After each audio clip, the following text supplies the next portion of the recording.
Welcome, everybody, to the 2024 NFL SportChaser Award Show.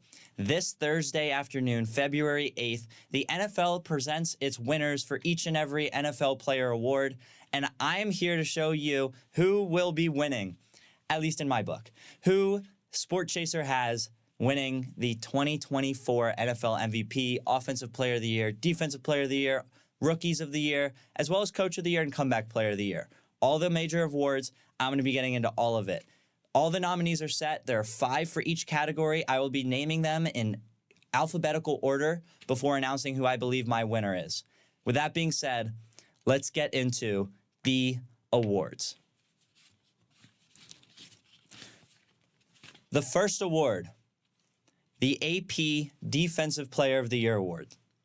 The 5 nominees are Deron Bland, cornerback from the Dallas Cowboys; Max Crosby, defensive end from the Las Vegas Raiders; Myles Garrett, defensive end from the Cleveland Browns; Micah Parsons, linebacker from the Dallas Cowboys; and TJ Watt, linebacker from the Pittsburgh Steelers. And the winner is TJ Watt, coming in with another Defensive Player of the Year award. TJ Watt this season had 19 sacks, which was the most in the NFL, 5 more than players on this list, such as Myles Garrett and Micah Parsons. He had 19 tackles for loss, which was the 5th most in the NFL, to go along with 8 passes deflected and a pick, 4 forced fumbles, 3 fumble recoveries, which one of them he took all the way back to the crib for 6, and a fumble recovery touchdown. He helped Pittsburgh, despite having a underwhelming roster, according to on paper, helped the Pittsburgh Steelers get back to the playoffs, keep a winning record, and keep Mike Tomlin's streak of having a winning record every single season as the head coach of the Pittsburgh Steelers. TJ Watt is my personal Defensive Player of the Year pick. Myles Garrett is the current favorite by a good amount, and he is the likely winner. But I believe TJ Watt had a better season, and I believe he's a stronger candidate, and I believe TJ Watt should win the 2023 AP Defensive Player of the Year award.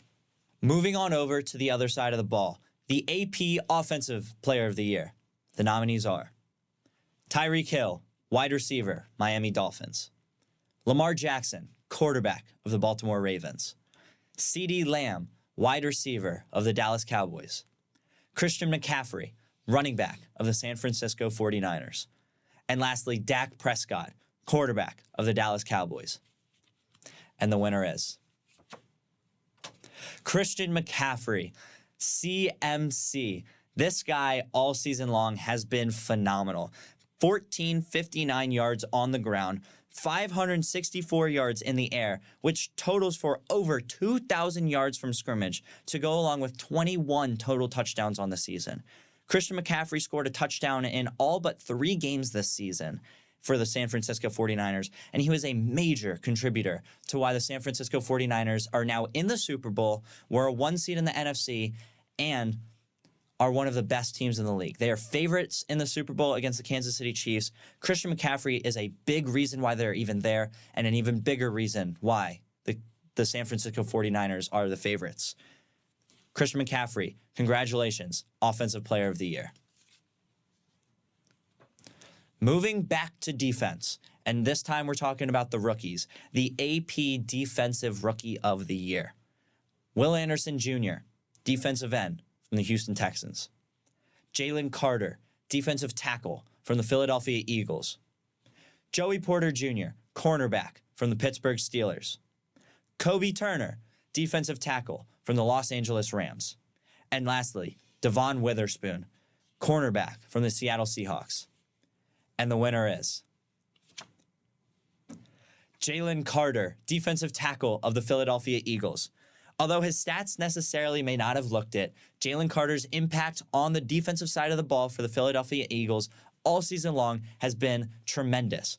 Despite falling to the 9th pick in the draft last year due to some off-the-field issues, Jalen Carter proved why he was a top prospect nonetheless. Jalen Carter had 33 tackles, 6 sacks, 5 tackles for loss, 2 forced fumbles, and 1 fumble recovery.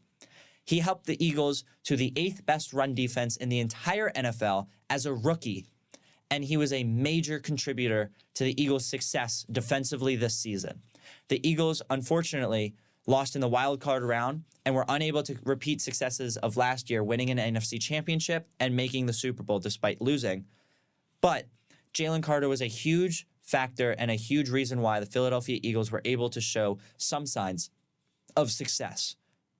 And back over to the offense, the AP Rookie of the Year. This has got to be my favorite award. The candidates are stacked. The nominees are Jahmyr Gibbs, running back from the Detroit Lions. Sam Laporta, tight end from the Detroit Lions. Puka Nacua, wide receiver from the LA Rams. Bijan Robinson, running back from the Atlanta Falcons. And CJ Stroud, Houston Texans quarterback. And the winner is CJ Stroud. What a season this man had.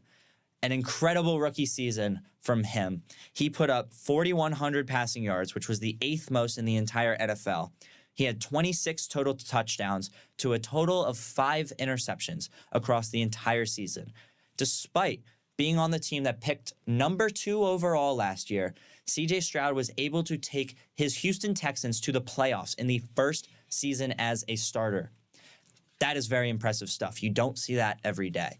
CJ Stroud had some phenomenal games throughout the season. His game against the Tampa Bay Buccaneers, where he put up over 300 yards and 4 touchdowns, was an incredible performance, and that was one of the best games of the entire season, despite it being very early on in the season. CJ Stroud not only helped lead his team to the 1 seed, he won crucial games at the end of the year back-to-back against division rivals. In Week 17 against the Tennessee Titans and against the Indianapolis Colts in Week 18, CJ Stroud led the Houston Texans to a victory and into the wildcard round, where not only did they just make the playoffs, they destroyed the Cleveland Browns. CJ Stroud put up 274 passing yards and 3 touchdowns to go along with 0 interceptions. CJ Stroud, absolutely phenomenal all season long. 3rd most passing yards and the 5th most touchdowns by a rookie quarterback in NFL history.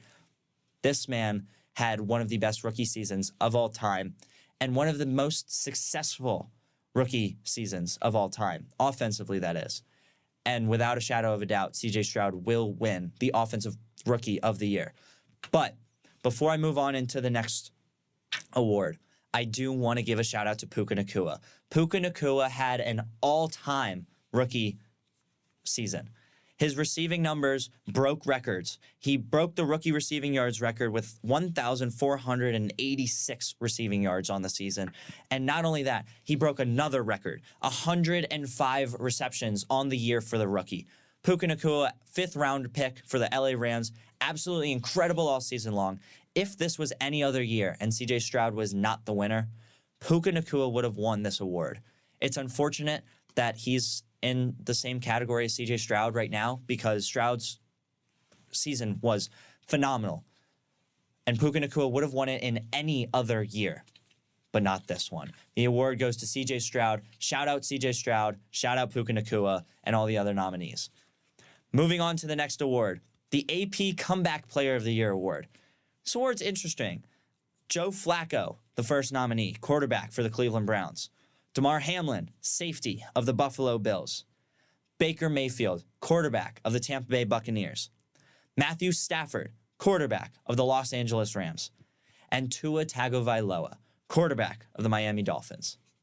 And the winner is Damar Hamlin. Now, I know what you may be thinking. How can Damar Hamlin win this award? His stats were not very good. He had 2 tackles on the season, and that's it. The story is not always what's on the stats. The story is sometimes the story. Last season, in a primetime matchup between the Cincinnati Bengals and the Buffalo Bills, Damar Hamlin in the first quarter went to tackle T. Higgins, made a good tackle. T. Higgins went down. Damar Hamlin went down, came back up, stood up, got a little woozy, and fell down. He collapsed on the field, going into cardiac arrest. Bills players, Bengals players, and fans all over the country were unsure whether or not Damar Hamlin was even going to survive let alone play another football game. And not only did Damar Hamlin survive and come out stronger than ever, he made it back onto the NFL field for the Buffalo Bills multiple times. Despite some poor statistics on his part and some poor play, Damar Hamlin's story is what gets him to this award. He's the favorite. If we're talking about statistics, this award should go to either Joe Flacco or Baker Mayfield, as both of these guys had incredible seasons, and I can make a amazing argument for why these guys should have gotten the award. But this story is too good to be true. Damar Hamlin will win the Comeback Player of the Year, and despite his fake punt that didn't work out so well in the playoffs this year, Damar Hamlin will win this award. Moving on to the AP Coach of the Year, the first non-player award and the only non-player award I will be getting into before we get to the prestigious MVP award. The AP Coach of the Year nominees are Dan Campbell, head coach of the Detroit Lions; John Harbaugh, head coach of the Baltimore Ravens; DeMeco Ryans, head coach of the Houston Texans; Kyle Shanahan, head coach of the San Francisco 49ers; and Kevin Stefanski, head coach of the Cleveland Browns. And the winner is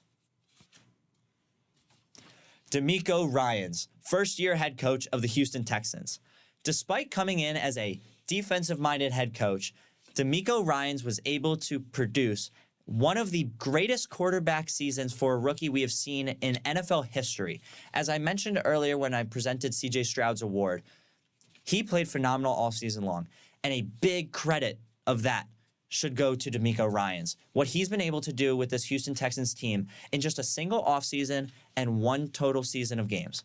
He was able to take it from one of the worst teams with one of the lowest futures in the league to one of the best teams in the league. The Houston Texans won 3 games last year, and this season they won 10, winning their division with back-to-back division victories over opponents who the Tennessee Titans have spoiled teams' seasons before, as they did with the Jacksonville Jaguars this year, and the Indianapolis Colts, a team who, had they won that game, would have also made the playoffs. So, the Houston Texans, what did they do? They won both of those games. They made the playoffs. They destroyed the Cleveland Browns in the wild card before losing to the one-seeded Baltimore Ravens in the AFC divisional round. But the Houston Texans have nothing to hold their heads down about this season. This season was absolutely incredible for them all season long, and DeMeco Ryans did an amazing job with C.J. Stroud, Nico Collins, Tank Dell, and that defense was really a standout for this Houston Texans team. Shout out to DeMeco Ryans. I believe he should win the award. Kevin Stefanski, the coach of the Cleveland Browns, is the favorite by a landslide. And while, yes, he had a great season, I think DeMeco Ryans should win this award. And the last award in the SportChaser Award Show, the 2023 NFL MVP. The finalists are Josh Allen, quarterback of the Buffalo Bills; Lamar Jackson, quarterback of the Baltimore Ravens; Christian McCaffrey, running back of the San Francisco 49ers; Dak Prescott, quarterback of the Dallas Cowboys; and Brock Purdy, Mr. Irrelevant, quarterback of the San Francisco 49ers. And the winner is Lamar Jackson, quarterback out of the Baltimore Ravens. This is his second NFL MVP if he wins this award, and I believe he will. Lamar Jackson this season put up 3,678 passing yards, which was the 15th most in the NFL. And you may be saying, how can someone win the award if they are the 15th highest passing quarterback in the NFL? Well, this guy can run the ball, and he can do it real well. 24 touchdowns on the season to 7 interceptions, which was tied for 11th most passing touchdowns. But on the ground, he had 821 rushing yards, nearly 1,000 rushing yards from a quarterback. Incredible stuff. 5 rushing touchdowns, which puts him at a total of 29 total touchdowns, near that 30 mark. But in total, Lamar Jackson had over 4,400 yards and almost 30 touchdowns. Incredible season all around. And not only that, he led this Baltimore Ravens team to the 1 seed despite a underwhelming receiving core and injuries to star tight end Mark Andrews throughout the season. Lamar Jackson was able to, along with an incredible defense and head coach nominee, was able to lead this Baltimore Ravens team to the playoffs as the 1 seed, winning their division, winning the AFC conference, and ultimately losing to the Kansas City Chiefs in the AFC Championship, failing to make the Super Bowl. But nonetheless, an incredible regular season from the 2-time now MVP, Lamar Jackson. And with that being said, I want to thank you all so much for tuning in to the 2024 Chase Sotsky Sport Chaser Award Show. I had so much fun making it. I hope you guys agree with my picks. If you don't, let me know which picks you disagree with, and let me know who you think's going to win. Tune in Thursday on, I'm not sure which channel it's on actually. Tune in Thursday to watch the actual NFL Awards show and see if any of your picks are right and if any of my picks are right. Thank you all for listening. Catch me on Instagram and TikTok at SportChaser. I'll see you guys next time. Peace.